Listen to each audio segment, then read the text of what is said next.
सभी बेरोजगार लोगों को नमस्कार।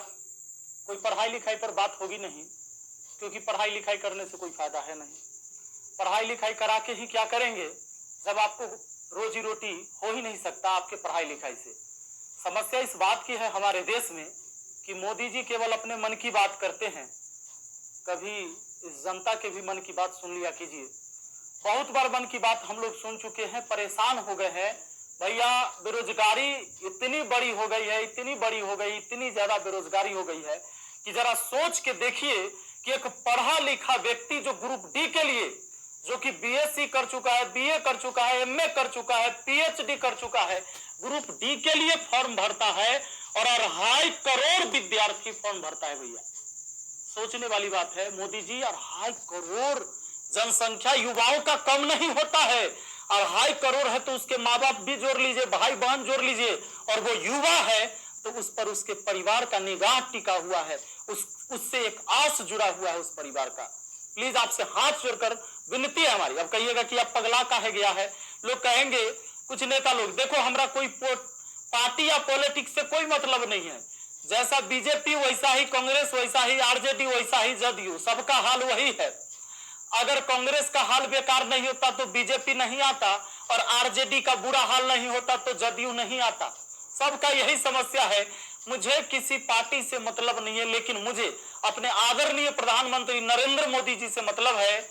ये छात्र ने आपको बनाया है, ये छात्र ने आपको जिताया है, और केवल आपको अपने मन की बात करने के लिए प्रधानमंत्री नहीं बनाया था।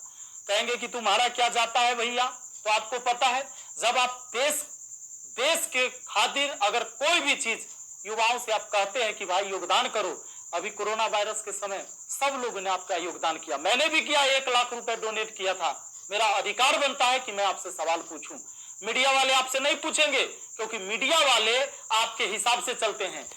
मीडिया वाले वही चीज दिखाते हैं जो लोगों को देखने में मजा आता है, लेकिन बेरोजगारी पर कोई बात नहीं करेगा। व्यू नहीं होंगे इसलिए बेरोजगारी पर बात नहीं होगा। उसको चर्चा केवल चाहिए कि रिया चक्रवर्ती किसके साथ आज घूम रही है, कल कहां सोई थी, परसों कहां सोएगी। रिया चक्रवर्ती के बारे में ही केवल चर्चा होगा, लोगों को मजा आता है, उस पर व्यू होता है तो वीडियो उसी पर बनता है, उसी पर लोग चर्चा करते हैं, क्योंकि चैनल का टीआरपी बढ़ते रहे। और ये मजबूरी है हमारी कि एडुकेशन चैनल वाले अब पढ़ाई न करवा के ये सब चीजें पर उतर गए हैं। मैं आपको आज बहुत सारी बातें बताने वाला हूं, करने वाला हूं। जो भी लोग हैं जिनको परेशानी हो, क्षमा चाहते हैं। अब परेशानी हुई है तो क्या कर लीजिएगा, हमको इतना ही कर दीजिएगा। कभी गोली मार देगा कोई तो याद रखिएगा, इतिहास जब लिखा जाएगा तो मरने वालों में लिखा जाएगा, भागने वाले और बिकने वालों में नहीं होगा। सीधी सी बात है। अब ये बेरोजगारी की आलम यह है भैया कि अब आपको बता देते हैं, पढ़े लिखे लोग 2.5 करोड़ स्टूडेंट जो रेलवे का फॉर्म भरता है, जिसमें 500 रुपए सरकार लेती है। इस तरह से टोटल 12.5 अरब होता है रुपया, यानी कि 12 अरब 50 करोड़। बात समझ में आ रहा है? हमें समझ में आ रहा है, क्योंकि मैथ का मैं टीचर हूं तो मुझे समझ में आता है। हमारा गांव में 5 रुपए ब्याज चलता है मोदी जी, 5 रुपए सैकड़ा महीना का ब्याज चलता है। 3 रुपए मान लेते हैं कि मोटा रकम है तो 3 रुपए। अब 3 रुपए से हमने निकाला 3% से महीना का, क्योंकि महीना में ब्याज चलता है गांव में, तो इस तरह से 12 महीना में 12 36% हुआ, 2 साल में 72% हुआ, और ये 12.5 अरब का जो ब्याज हुआ वो 9 अरब हुआ। 2 साल आप लटका दिए रेलवे वाला फॉर्म भरवा के लड़का सबको 500 रुपया लेके। अब आप कहिएगा कि एग्जाम के बाद तो हम पैसा लौटा देते हैं, लेकिन बात यहाँ ये है कि पैसा तो आप लौटा दीजिएगा, 100 रुपया रख लीजिएगा, 400 लौटा दीजिएगा, लेकिन 2 साल में आपने बिजनेस कर लिया है 9 अरब का। यह बहुत होता है 9 अरब, कोई साधारण बात नहीं है। अब देख लीजिए, आप कहेंगे कि इतना बकर बकर कर रहे हैं, भाई गरीब आदमी है। जब मेरे अकाउंट में केवल 1,23,000 रुपया था ना, तो 1 लाख रुपए हम पीएम केयर फंड में दिए थे। काहे जानते हैं कि कोरोना से लड़ाई लड़िएगा ना, तो कोरोना से लड़ाई लड़िएगा तो देश हित में ही पैसा जाएगा। इस पैसा से जब वैक्सीन बन के आएगा, या हमारे साइंटिस्ट लोग जब इस पर रिसर्च करेंगे वैक्सीन पर, तो खर्च लगेगा। तो आदमी किसके पास जो औकात था, 1 रुपया, 11 रुपया, 100 रुपया, 50 रुपया, 1 करोड़, 500 करोड़, 1000 करोड़ लोगों ने योगदान दिया, जिनसे जो हो सका पूरा देश आपके साथ खड़ा था, आपके साथ खड़ा था। और याद रखिएगा कि ये युवा बेरोजगार रहेगा तो आपके विरुद्ध खड़ा होगा। भैया तख्ता पलट जाएगा, ये बात पक्का सुन लीजिए। काहे कि आज हम दिल से बात करें, दिल से बात किए थे तब ना मदद किए थे। अब देख लीजिए 30 मार्च को मैंने योगदान दिया था 1 करोड़ के। हमारा तब पागलपन चढ़ल था, हम तो अपन गलती का पश्चाताप जूता से मार के करते हैं। लेकिन याद रखिएगा कि जूता उस नेता को भी पड़ेगा जो वोट मांगने आएगा हमारे यहाँ। याद रखिएगा ये पूरा देश में अब बवाल होने वाला है। अगर सही टाइम से एग्जाम नहीं लीजिएगा, युवाओं को रोजगार नहीं मिलेगा, तब आपके मन की बात नहीं होगी हमेशा, ये जनता के भी मन की बात होनी चाहिए। यहाँ पर आप नहीं, आपको पता चले तो जिन लोगों को बुरा लगता होगा सर्च कर लीजिएगा। प्रधानमंत्री राहत कोष में 1 लाख रुपए का योगदान दिया, मैथ मस्ती लिखिएगा, ये लाइन लिखिएगा, मैथ मस्ती लिखिएगा, जरूर आ जाएगा, आपको पता चल जाएगा। हमारा घर भी करकट का है और फिर भी अकाउंट में 1,23,000 था, 1 लाख रुपया डोनेट किए थे ताकि हमारे देश में खुशहाली आए और इस कोरोना वायरस से हमारा देश लड़े। ए भाई, वो बच्चा के पैसा दिया हुआ है जो हम पढ़ाते हैं ना, वो वीडियो देखता है ना, वो व्यू होता है, उसे पैसा आता है, वो पैसा हम आपको दिए थे। पाप लगेगा ना, तो तनी ध्यान दीजिए यहाँ पर। ये देखिए कहते हैं कथी कि स्थानीय खिलौने बनाकर आत्मनिर्भर भारत बनाइए। खिलौना तो हम बनल है, जैसे मन होता है आप खेल रहे हैं, जो आप कह रहे हैं लोग वही कर रहा है। अब हम कौन खिलौना बने? खिलौना तो जनता बन चुका है आप लोगों का। यह हमारे मोदी जी थे, ये हमारे नीतीश बाबू हैं। इनका चाल सुनिएगा, इनका चाल क्या है।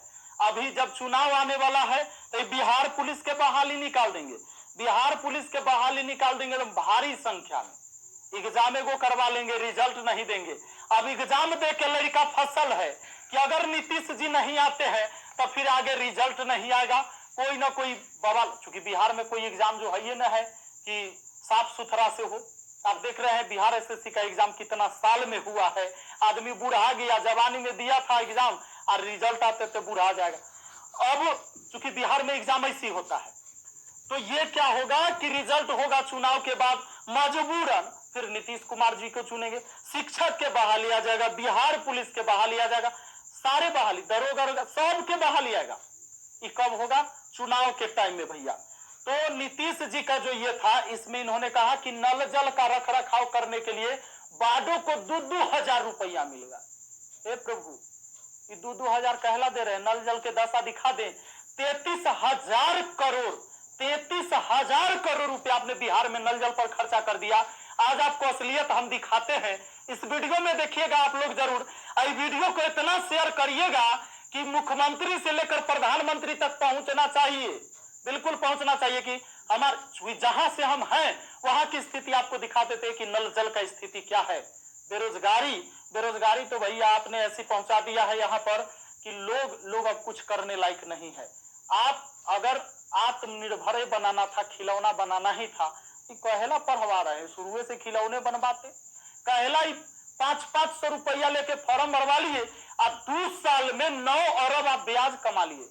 प्रभु क्षमा कीजिए, प्रभु इस पर कोई उपाय कीजिए, वरना आपकी तख्ता पलट जाएगी। और सारे विद्यार्थी जितने भी छात्र हैं, मैं आप सबसे अपील करता हूं, इस वीडियो को शेयर करिए, जितना ज्यादा शेयर हो। और सारे एजुकेशन चैनल वाले जितने भी है, चूंकि आपके मीडिया नहीं दिखाएगा, विद्यार्थी का दर्द कोई नहीं समझ पा रहा है, वो वही चीज दिखाएगा जो सरकार चाहती है। हमारे सारे भाई बंधु जितने भी वाईफाई स्टडी एग्जामपुर है, अभिनव शर्मा है, राकेश यादव सर है, जितने भी लोग हैं जो भी वीडियो बना रहे हैं बहुत अच्छा कर रहे हैं, सभी को हाथ जोड़कर तहे दिल से मैं धन्यवाद देना चाहूंगा। क्योंकि ये विद्यार्थी, इस विद्यार्थी जो बेरोजगार है ना, उसी के वजह से हमारा रोजगार है, यही बात सच्चाई है। और इसीलिए हम इनके लिए लड़ेंगे, चाहे जो हो जाए। धरना प्रदर्शन होगा, पूरे देश में धरना प्रदर्शन होगा। और जहां ये 2.5 करोड़ विद्यार्थी सड़क पर उतर गया तो सुन लीजिए, ये बिहार से लेकर दिल्ली तक हिलेगा, ये बात निश्चित है। एक साथ हम हैं, सबके साथ हैं, सारे छात्र आंदोलन करने के लिए तैयार रहिए। एसएससी टाइम से एग्जाम नहीं लेती है।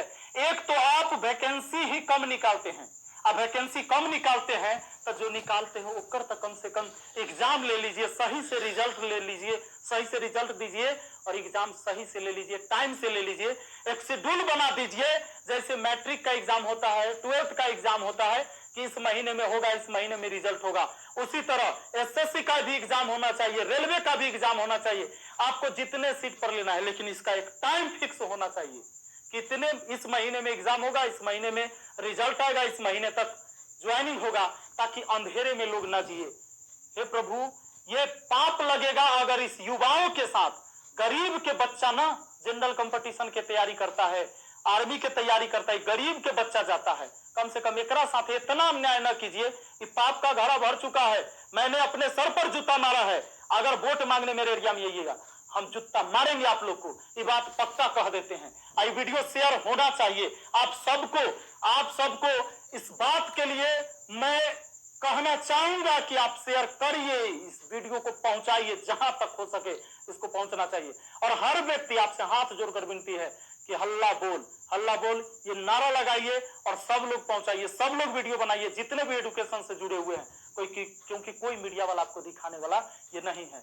और बस यही बात कहना चाहेंगे और जल्दी आग के तरह इस वीडियो को फैलाइए। और ज्यादा कुछ नहीं बोलेंगे, बेरोजगारी इतना बढ़ गया है कि आप सब कुछ समझ ही रहे हैं।